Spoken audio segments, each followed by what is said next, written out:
파이팅 배승입니다. 금요일 2부는 정치적 원의 시점으로 시작하는데요. 김재원 국민의힘 최고위원 모시고 이야기 나눠보겠습니다. 안녕하세요. 안녕하세요. 전문 최고위원 아니십니까? 벌써 세 번째 최고위원이신데요. 국민의힘 한동훈 지도체제가 어느 정도 구성을 마친 것 같은데 왜 여의도 연구원장 인선만 좀 아직 장고에 거듭하는 거죠? 장고를? 네, 네. 하여튼 뭐 쉽게 인사를 다 정하셨는데 여의도 연구원장에 대해서는 조금 아마 네. 생각을 많이 하시는 것 같더라고요. 여의도 연구원의 향후 개편 방향까지 생각하기 때문에. 개편 방향을 생각한 이후에 네, 그에 맞는? 예. 아니 뭐 그런 것 같지는 않는데 하여튼 이 향후 개편 방향까지 생각하니까 예. 인선도 조금 신중한 것 같다는 생각이 들었습니다. 그렇군요. 특별한 이야기를 한 적은 없습니다. 그래요. 한동훈 대표가 친한계 인사들로 지도부를 구축했다 이런 평가를 받으니까 얼마 전 이준석 의원이 친정체제 구축한 한동훈 이재명이 부러운 거다 이런 발언을 했습니다. 어떻게 들으셨어요? 그냥 뭐 예. 늘 뭐 이야기 본인이 속한 정당보다는 네. 우리 당에 늘 관심이 많으시니까 다시 돌아오라고 하세요. 글쎄 네, 알겠습니다. 본인이 그런 생각을 할지 모르겠네요. 그렇습니까? 예. 얼마 전에 이 김상훈 정책위 의장 임명을 하지 않았습니까? 네. 근데 한동훈 정책위원장이긴 한동훈 대표가 픽한 뭐 정책위원장이라고는 하지만 실제로는 좀 정책에 있어서는 다른 목소리를 내고 있다. 예, 정책위의장.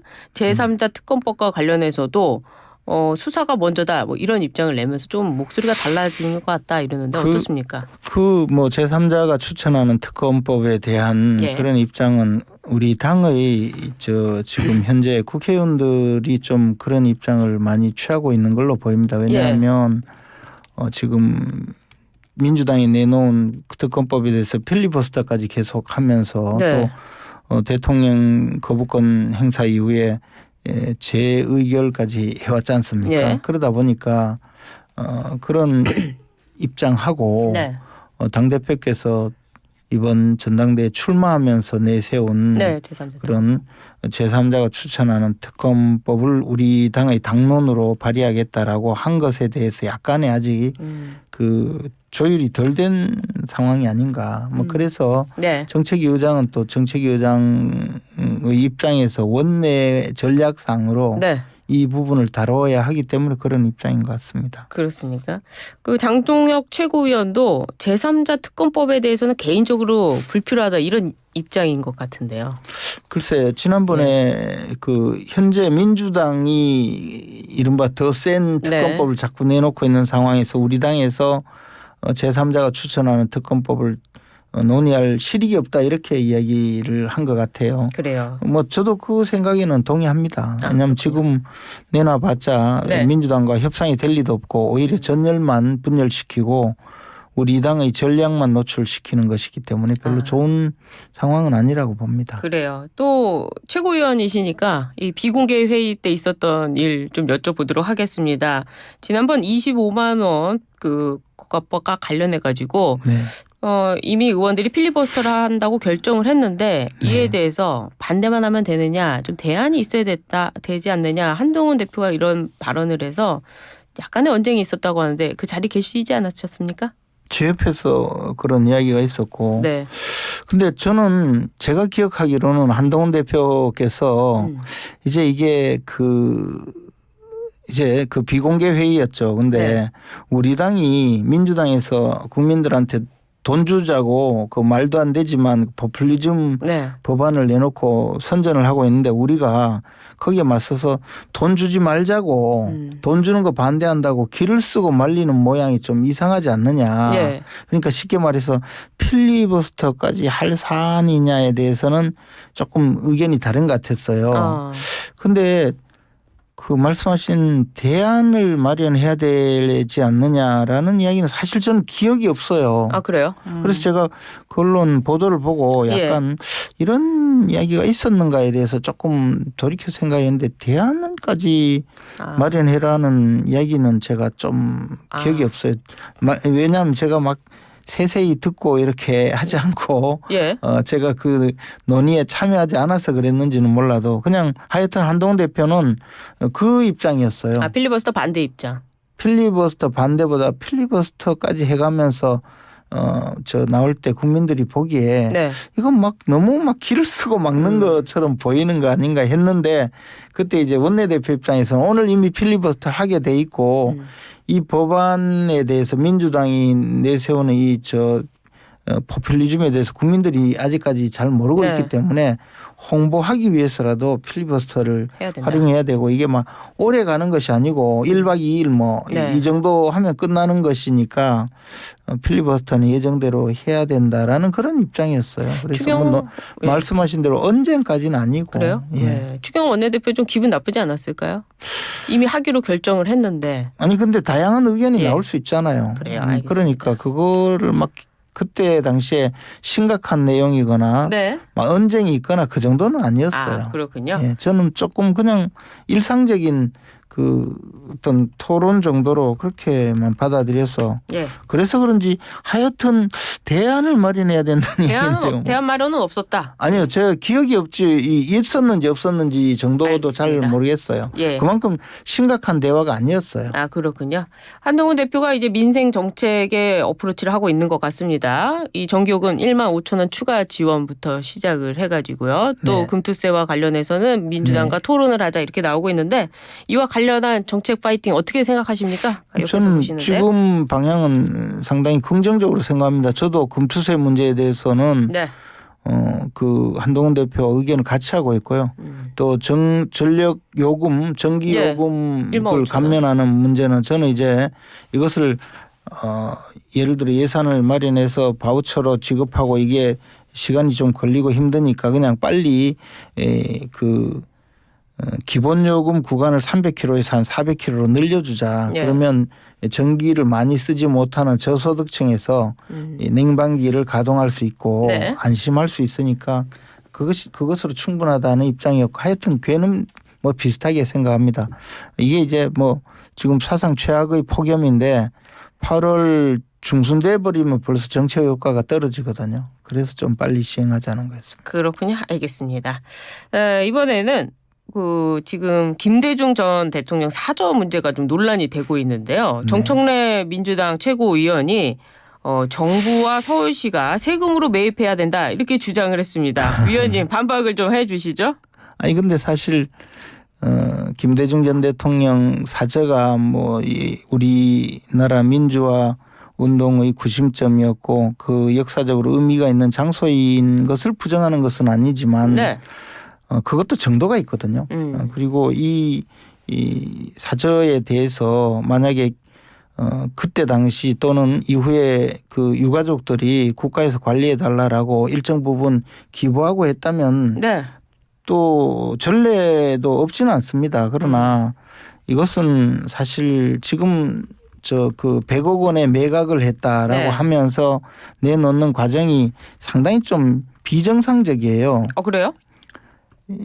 김홍걸 씨가 그 전에 김대중 전 대통령이 노벨상을 받았지 않습니까? 그리고 노벨상 상금 중에서 8억 원이 남았었대요. 그래요. 이희호 여사가 관리하고 있던 8억 원을 받아서 그중에 이 3억 원을 그 상속세로 내고 나머지 5억 원 정도는 다시 가지고 코인 투자를 해서 날렸다. 뭐 그런 보도가 있어요. 최보식의 언론이라는 보도에서 아주 확신에 차게 보도를 하고 있는데 그리고 코인 투자에서 돈을 날리고 17억 원 정도 되는 상속세를 못 내서 이 집을 100억 원에 매각했다고 하는데 이 산 사람이 20대의 젊은이들이고 3명으로 넘겼는데 이분들이 다 같은 주소지에 거주하고 있고 이 주택에 90억 원의 대출을 지금 받았다는 겁니다. 그러면 실제 90억 원을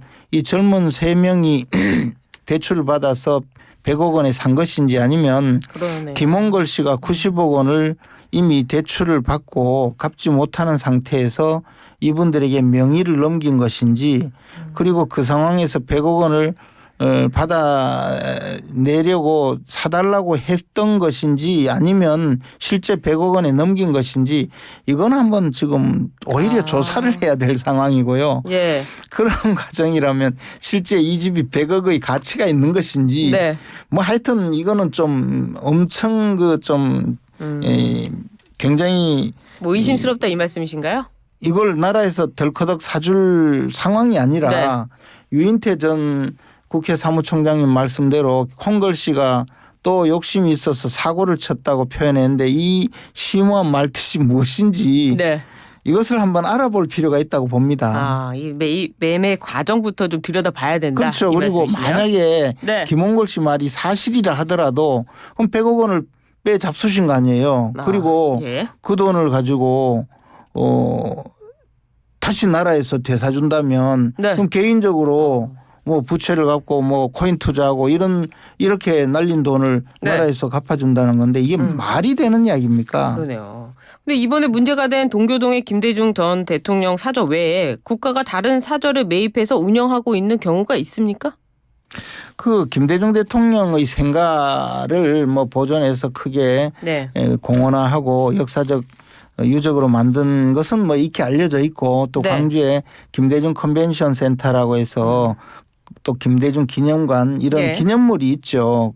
그런데 그보다도 사실 우리가 좀 기억해야 될 것은 그 고양시 일산 동구에 있는 김대중 전 대통령의 사저가 또 기념관으로 고양시에서 매입해서 운영하고 있어요.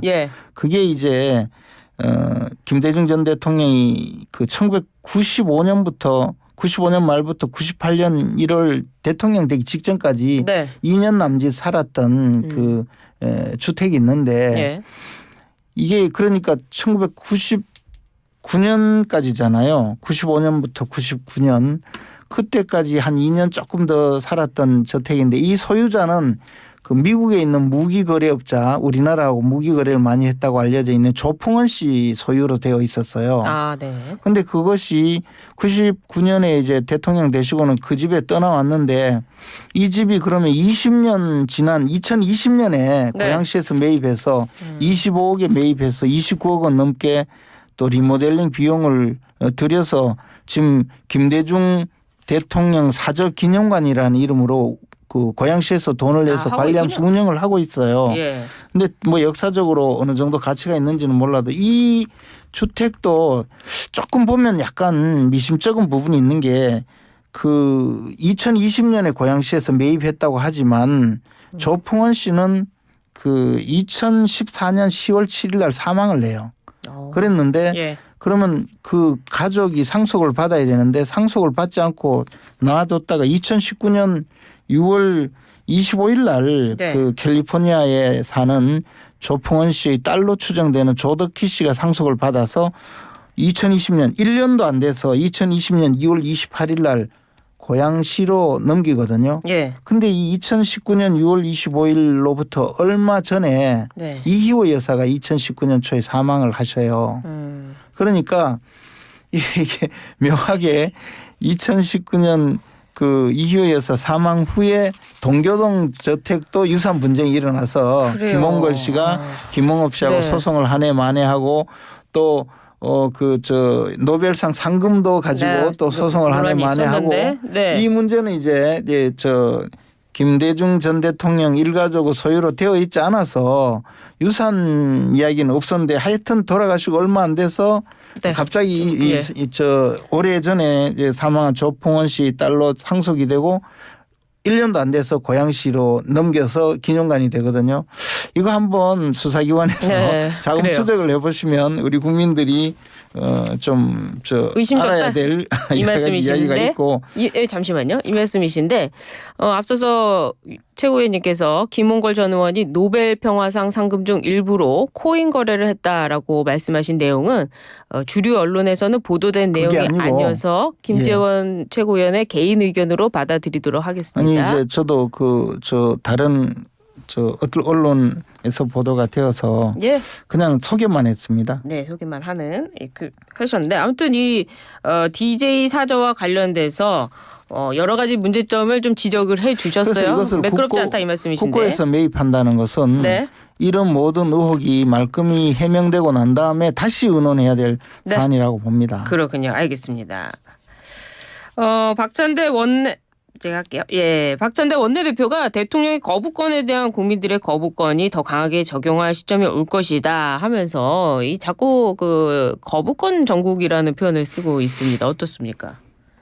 근데 이제 사실 거부권은 대통령의 네. 헌법상의 권한이고 대통령이 국회의 입법권 남용을 제한할 수 있는 그 유일한 수단이거든요. 네. 이게 권력 분립의 한 그 장치인데 대통령의 거부권 행사를 무슨 이례적인 것으로 자꾸 그 공격하는 것은 바람직하지 않다고 생각합니다. 미국의 루스벨트 대통령은 600여 건의 거부권을 행사했다고 해요. 지금 미국도 극단 정치로 가고 있기 때문에 사실은 뭐 거부권이 많이 늘어나고 있는 추세기는 하다 이런 평가도 있어요. 과거에는 뭐 아주 심각했죠. 예. 지금 더불어민주당 당대표 후보인 이재명 후보가 영수회담을 제안을 했습니다. 당대표가 되면 영수회담 윤 대통령이 만나게 될까요? 글쎄요. 저 한 번 이미 네. 이재명 대표를 만난 적이 있지 않습니까? 예. 그래서 대통령이 영수회담을 마다할 그럴 입장은 아니라고 보는데 근데 지금 계속 무슨 특검법에 탄핵에 예. 이런 일을 벌이고 있으면 분위기가 되겠나 하는 그 생각이 있습니다. 먼저 한동훈 대표와 만날 일이라고 보고요. 예. 더더욱이 지금은 아직 후보지 않습니까? 당대표가 될 가능성은 제가 보기에 뭐 100%지만 네. 그렇다고 하더라도 선거판에 나온 사람이 다 된 듯이 행세하는 것만큼 꼴불견이 없잖아요. 지금 뭐 하는 짓입니까 이거. 영수회담이라니요. 예, 아직 뭐 당대표도 안 됐는데 영수회담이 웬 말이냐 이 말씀이신데요. 그렇죠. 근데 지금 어제 단독 보도가 나오면서 논란이 되고 있는 게 이번 8.15 광복절 복권 대상에 김경수 전 지사가 포함이 됐다고 합니다. 김경수 전 지사의 복권이 향후 이재명 대표와의 관계 속에서 어떻게 정치적으로 평가가 될까요? 뭐 김경수 전 지사가 어느 정도 비중이 있는 인물인지는 몰라도 예. 이재명 대표가 그 민주당의 이른바 일극 체제라고 표현되듯이 예. 뭐 혼자 거의 1인 독재 정당처럼 비춰왔잖아요. 예. 그런데 거기에 불만이 있는 분들도 많이 있을 텐데 지금 구심점이 없어서 숨죽이고 있었을 분들은 예. 또 새로운 대안으로 만들어서 뭉치는 계기가 되지 않을까 생각은 합니다. 아, 그래요? 실제로 민주당 의원들 접촉해 보면 네. 지금 숨소리 못 내고는 있지만 불만 있는 분들은 많거든요. 네. 이게 정상이 아니다라고 생각하는 분들이 많기 때문에 당을 예. 정상화하기 위해서는 예. 어찌됐든 무슨 움직임이 있겠죠. 그래요. 그 그러면 균열이 그냥 사소한 균열일지 큰 균열이 될지는 조금 더 봐야 지금 되겠지만요. 지난번에 문재인 전 대통령과 관련해서 수사 관련한 그 기자회견을 한 친문 의원들이 27명 정도 되고요. 그리고 네. 또 밖에 나가서 민주당에서 밖에 나가서 새로운 미래도 지금 만들어진 상황 아닙니까? 이분들을 김경수 전 지사가 하나로 이렇게 묶을 수 있을까요? 그거는 뭐 김경수 지사가 어느 정도 리더십이 있는지 전 잘 모르겠어요. 그분은 사실 비서만 했잖아요. 예. 그리고 경남지사를 하는 과정도 뭐 하여튼 좀 그랬고 한데 어느 정도 리더십이 있는지는 좀 겪어봐야 되겠죠. 뭐 리더십 있다고 해서 그거 되는 거 지도자가 되는 것이 아니라 주변에서 만들어줄 수도 있는 거 아닙니까? 이재명 만들더라도 대표에 뭐 대해서. 어느 정도의 리더십은 갖춰야 될 텐데 예. 그냥 단순히 노무현 전 대통령의 마지막 비서였다. 예. 뭐 그래서 그분들과 궤를 같이 하는 친문들이 모일 거다. 기본적으로 생각은 할 수 있는데 네. 실제로 또 분명히 정치적인 리더십이 있어야 네. 가능하겠죠. 그럼 90점이 될 것 같지는 않다 이 말씀이신가요? 아니 저는 그 김경수 지사를 잘 모르기 때문에 말씀드리는 건데 기본적으로는 90점이 될 가능성이 많은데 뭐 자질이 어느 정도인지야 또. 그래요. 예. 그리고 이제 숨죽이고 있다는 민주당 의원들 접촉해 보셨다고 하는데 주로 친문계라고 불리는 의원들입니까? 저는 뭐 저분이 친문계인지 아닌지 잘 몰라도 하여튼 저에게 말씀 예. 나눠보면 뭐 그런 이야기 많이 들었습니다. 친명은 아니다 이 말씀이신가요? 전부 친명으로 보이지만 절대 그렇지 않다는 거죠. 예. 예. 뭐 앞에서 친명 행세를 하더라도 예. 마음속으로 또 다른 분들이 분명히 있죠. 숨죽이고 있다. 어떻게 숨죽이고 있는 겁니까? 지금 이재명 대표가 공천 과정에 친명은 횡재를 시키고 비명은 횡사시켰잖아요. 예. 횡사당하지 않으려고 숨죽이고 있죠. 아, 할 말을 못하고 있다. 그렇죠. 할 말 못하는 정도가 아니고 예. 뭐 물개 박수 치는 분들 중에도 예. 기회가 오면 돌아서서 네. 돌아서서 어떻게 합니까? 네, 그럴 분들이 많이 계시죠. 아, 앞에서 물개박수, 네. 뒤에서는 그렇죠. 그럴 수도 있는 사람들이 숨죽이고 있다 이 네, 말씀이군요. 저는 그렇게 알고 있습니다. 그렇군요. 김경수 전 지사의 복권이 또 어떤 의미가 될지, 파장을 일으킬지, 그분들에게 숨통을 틔워줄지.